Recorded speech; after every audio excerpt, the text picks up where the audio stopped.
Hi, welcome back to the Amoretti Kitchen. Today I have with me my friend and master baker, Chef Colette Christian, and we are going to make some beautiful lavender macarons today using Amoretti's violet lavender extract and our almond flour. We also have my new cookbook, Mastering Macarons, Classic to Contemporary Techniques, and this recipe is on page 53. Let's get started, Barbara. Yeah. I know there's a special technique to these macarons, so give us some information. Well, the first thing we're going to do is we're going to get ready to bake. And the one thing Chef Barbara and I never do with our macarons is sift, because we have a way of processing the powdered sugar and almond flour together, so sifting is unnecessary. And this is how you do it. You need a food processor of any vintage or any size, and we're going to layer the powdered sugar and almond meal in the food processor. And they might be asking, why? Why not just throw it together? And the reason is, we want the powdered sugar to protect our almond meal, because no matter what kind of food processor you have, the motor is going to heat up whatever is in the work bowl. So the powdered sugar, it protects the almond meal, so it doesn't turn to almond butter. Now I need to smack it, which is oddly satisfying. You don't want to over-process, but it should look like fine meal. What do you think? Good. I think you did perfect. Done. So now we're all ready to go. We're going to put this in another bowl and set it to the side, and we're ready to start mixing our egg whites. Again, no sifting, no mess. Yeah. In our mixer bowl, we have egg whites, and there's a pinch of cream of tartar. Now, some of you are okay pinching, but for those of you who like to be very precise, a pinch is 1/8 of a teaspoon. Right. So let's get started. Okay. All right, we're gonna start on speed 4, medium speed. Okay. Whenever we're beating egg whites, the whisk is creating air pockets. And we want to build our egg white foam slowly. You don't want to go too big too fast. So how far are we going to take this? We're going to take this until it looks like cappuccino foam. Yeah. Which means the greenish egg white color is gone. But it's not quite cloud white or able to form any kind of a peak. What do you think? Looks good. So at this stage, we're going to turn the mixer. I wanted to stop so you all would see what it's supposed to look like. We're going to turn the mixer back on, and we're going to rein in our sugar. Now I'm back to medium speed, and it's 1, 1,000, 2, 1,000, 3, 1,000. And once we get that sugar in, we're going to turn it up to medium-high speed. And why? Why can't we just mix it all on low or medium? It's going to take too long. If we go too slow, we won't get proper development of our egg whites. Okay. But great question. It's going to look like shaving cream. Yeah. All right. There's our shaving cream. Let me see what this looks like. Lift up. Yeah. Okay. Okay.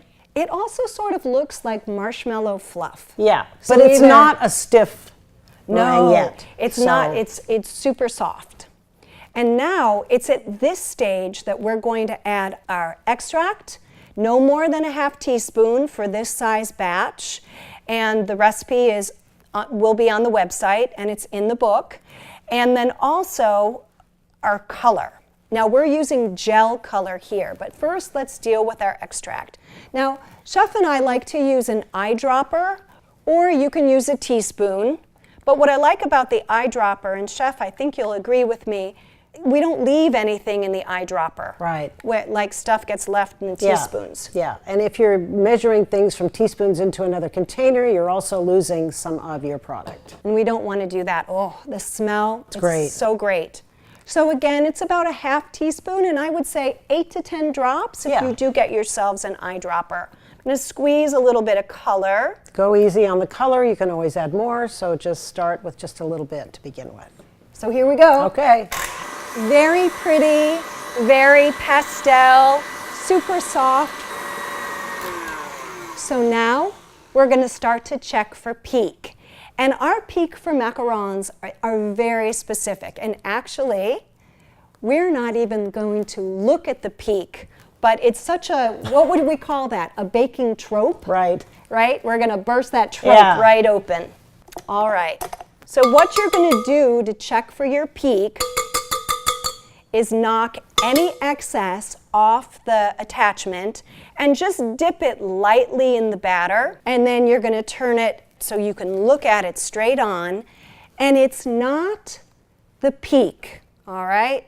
It's the angle of the peak that's so important. And for macarons, it should be this angle, if we were looking at it like a clock, 11:30. Perfect. Yeah, looks good. So we are going to start folding, but I know that there's a special technique to folding, so give us some idea of what we're supposed to be doing. What you want to do is not think of folding like stirring. Stirring's for cooking, folding is for baking. So what we're going to do is we're going to add the powdered sugar and almond meal mixture in 3 increments. Why do you do that? Well, you would crush the meringue if you added all of it. So we want to add it incrementally. And we're going to think of this spatula like a fin. Now I've done this, we don't need to say how long. Automatically my hand goes to the top of the bowl and I slice the spatula through and I spin the bowl. And what this does is it helps you cover the maximum amount of surface area without deflating your meringue. Macarons are such a quirky cookie. The great thing about this particular technique is that we're able to cover a lot of surface area without deflating our meringue. Okay. You know, if we were stirring it. Yeah. And you can do this with all your baking. Anytime you're incorporating dry ingredients, great technique definitely to master. Now, one thing that's important is we're only mixing until combined. Okay. So. Don't want to overmix. No. What happens if you overmix? You'll deflate the meringue, the batter will get runny, and then what happens in the finished macarons is that they're flat. Yeah. So now we're ready to pipe? No, we have one more step. One more step. So as I was saying, macarons are really quirky because we create all this air and this perfect meringue. We carefully fold, but when we're all done with that, we have to knock out excess air. So what you're going to do is you take your spatula and you want to get yourselves a good flat baker spatula, and we're going to work from the center to the outside of the bowl, flattening. Think of it like a flower, like you're painting flower petals. And then we're going to swoop it down to the center, to the bottom of the bowl. And do you do it again? Again. Okay. Paint. I call this painting and scraping. Painting and scraping. It's usually between 3 and 6 times, but we don't want you to count. We're going to show you exactly what it should look like. So what we're looking for is we're looking for it to basically exhale down the side of the bowl. So it's going to slide. It's, yes, I have a better word. I lay awake at night and think of how to describe this. It becomes elastic. As one of our students from Hawaii says, it should look like the lava you can run away from. There we go. There we go. Can you all see that? I see it. You can see it slowly sliding down the side of the bowl. Again, not too fast, not too slow. Yeah. Just right. Okay. We're ready to pipe. All right, so now that we have put it in the piping bag, what's the next step? I know there's a special technique for this. There is, but one thing we want to show you is a pro tip, because there's nothing worse than having any batter or buttercream coming out of the top of the bag. Number one, you never want to fill a bag more than half full, and we're using, for macarons, an 18 to 21 inch bag. Yeah. And our tip is a number 12 or I mean, I'm sure you all have lots of tips in your collection. I Yeah. know we do. The opening is about 3/8 of an inch for the size of macarons we're doing today. Right. So you're going to take a bowl scraper and you're going to push the batter toward the tip so that you're clean. And then grab the bag, I say with the C of my hand, twist once, twist twice. We're ready to pipe. So now, underneath our parchment paper, we have a template. I would say conservatively, I've piped 500,000 macarons in my day, and I still use a template. I want to ask you about the parchment paper. Can it be a little bit bigger than the sheet pan, or does it have to fit exactly? Take that extra step. It should be absolutely flat in the sheet pan, because if it's up against the sides, your macarons are going to be up the sides. Okay. Everything needs to be level. Yeah. Now, when I teach students how to pipe, I encourage them to go from the center of the pan to the edge, Right. and then turn it. So watch. So you're going directly down. You're not Yes. at an angle. No. Good. What we're doing is we're emulating a macaron piping machine. So you're not doing a twist Not at the yet. end either. No, there's piping 101. Straight up and down, squeeze, release, slide off. Okay. Squeeze, release, just slide off, level, watch. One more time, and then slide off. Here's what you don't want to do. Squeeze, lift. Squeeze, Big difference. Yeah. lift. Now See that you've got difference? this dimple here. That's not Yes, good. and we're not going to be able to get rid of that. Now, we said advanced piping techniques. You're going to squeeze, and instead you're just going to twist off. Again, I'm not lifting the bag. Yeah. You want to stay level with the macaron, and this little twist, it's like a half smile. The one thing we want to avoid is anything that turns into a beehive, because we could get an air pocket in there, and that's not what we want. Yeah, so you keep the pressure down. Now we're going to spin the tray and do the other side. All right, so now that you've piped them, can you just put them directly into the oven?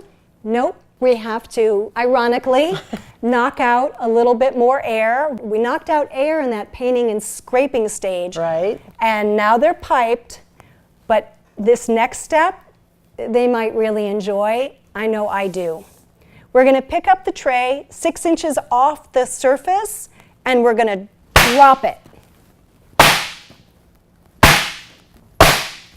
All right, 4 times, and then fist bump. Because bakers, it's physics. Air out from the bottom, Yep. air out from the top. We're going to let these dry until they look dull. Right. All right, so let's burst another macaron myth. I think it's our favorite thing. You're not going to touch them. I know many books and blogs will say, feel it. yeah, poke it, but then you lose one. Right. We're just going to let them dry until they look dull. Okay. And depending on where you live, it'll take an average of 25 to 30 minutes. Right. So room temperature, uncovered, just let them sit and go clean your kitchen. All right, we'll be back. All right, so we have piped these, and before we put them in the oven, we want to show you the difference. So the ones to my left look dull. Then the tray on the right, we piped off camera. This is about 10 more minutes, but right here, I'm going to drop that one. The one that's lifted is exactly how they should look. Now we're going to get ready. We're putting them in a 325-degree oven, and they take approximately 11 to 13 minutes. And next, we're going to show you how they should look when they're fully baked. Okay. All right, so are these ready? No. Oh. But they look ready, don't they? This is after in our oven, and remember, every oven is different. In our oven, we're at the 10-minute mark. So how do you know they're not ready? Look at our beautiful feet. Okay, here's the test. if the top still slides back and forth, see that? See that? They need to go back in for another at least 2 minutes. Okay, we'll be back. Okay, now they're finished, and this is how you know. Number one, the shell is stationary. You can't move it. And then also, they'll release clean from the bottom of the pan. So that's what you're looking for. If there's any stickage, and that's a new word, we just invented that word. If there's any like residue, put them back in the oven for about 30 seconds, 45 seconds. Just let them dry out on the bottom a little bit. What do you think? I think they're beautiful. Yay! Let's fill them. Okay. All right, so we have some ganache that we're going to make to fill the macarons. We decided to make a white chocolate ganache to fill our violet lavender macarons. Now, white chocolate ganache is a little bit different for all you ganache makers out there. It's a little different than ganache that we make with semi-sweet or bittersweet chocolate. Our ratios are different. We're using 2 parts white chocolate to 1 part cream. So when we do that, we have to pre-melt our white chocolate a little bit. And we did this in the microwave at 30-second intervals. If you like to melt your chocolate over a double boiler, do that too. Yeah. But remember, if you use water, you've got to wipe the bottom of your bowl before you do anything else. Yeah. So the cream, and again, that's 2 parts white chocolate to 1 part heavy cream, has been heated to a low boil. And Chef, would you pour in half for me, please? Yeah. Perfect. I'm just going to stir that. We're going to basically temper in the hot cream because white chocolate is the most delicate of chocolates. Wouldn't you agree? Yeah, very sensitive. We don't want to shock it with all that hot cream, because if we do, it's going to get grainy. You can pour the rest in. And if it does look grainy or like it's going to break, they have 2 choices. You can get a whisk. Now, I'm not big on whisking ganache, and Chef, I think you'd agree. Yes. But for something like this, you can just whisk gently and bring it together. Or the pastry chef's best friend is an immersion blender. You know, a stick blender, like you might use to puree soups or make a salad dressing. Yeah. That is a perfect way. It's a great tool. Oh. Yeah. But of course, Great. this looks perfect, so we don't have to pull out any tricks out of our toolbox, but we're going to tell you about them. Now, if you like, since you've already invested in your violet lavender flavoring, you can put just a little, couple drops in your ganache, not too much, because this is water soluble, and water and chocolate don't go, whoops, I don't know what I'm doing. All right. I don't know what I'm doing with that bottle, but water and chocolate are not friends. But a few drops will work, and if you've been looking at the Amoretti website, you know that we have these wonderful syrups, and if you've got some of this, you can do a little of this in lieu of the extract and ingredient function, right? We love that. Since this is suspended in more of a sugar syrup, you can add a little bit more without messing up your ganache. Yeah. So how much? No more than a half teaspoon of this and a teaspoon of that. Okay. All right, so these have been baked and we've made the ganache, and I want you to talk a little bit about the consistency of the ganache. The ganache needs to be the consistency of Nutella. That's the perfect way to explain it. And when we first make it, the ganache is pretty liquidy. So what we want to do, we have 2 options with the ganache. The best thing to do is make your ganache the night before and put it in a container and store it in the refrigerator. And then maybe an hour or 2, depending on the heat of your kitchen, before you want to fill your macarons, take it out of the fridge and let it soften up at room temperature. But remember, it's got cream in it. Yeah, so it can't sit out too long. That would not be good from a food safety point of view. And we neglected to tell you, but we're going to tell you now, if you want to get ahead with your shells, let's say bake them the day before, wrap them and put them in the refrigerator. And then when you pull out your ganache, pull out your shells. Okay. All right, so now we've got some in the bag, and the tip is optional, but it gives you a little bit more control, wouldn't you say? Right. So we're gonna go ahead and fill, and if you notice, we set them up. We both did production baking for a long time, so we set them up like the pros would. We've matched tops and bottoms, and you're just gonna steady the bottom and pipe. And here's what's great. You can get your beehive on when you're filling.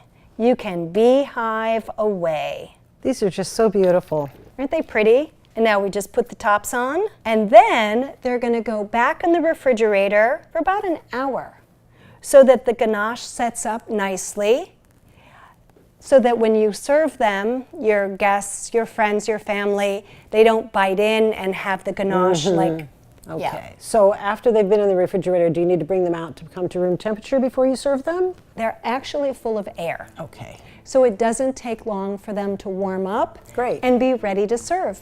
Okay, let's put some on that plate. How beautiful that is. Thanks for watching. I hope you enjoyed the video, and thank you, Chef Colette, for coming. It's always a pleasure to have you here. It's so much fun when you come to visit us. I love coming to visit you, and bakers, please try these violet lavender macarons. The extract is available at Amoretti.com. Please subscribe to our channel and our newsletter. You can follow us on Instagram, Twitter, and Facebook at Amoretti. See you next time.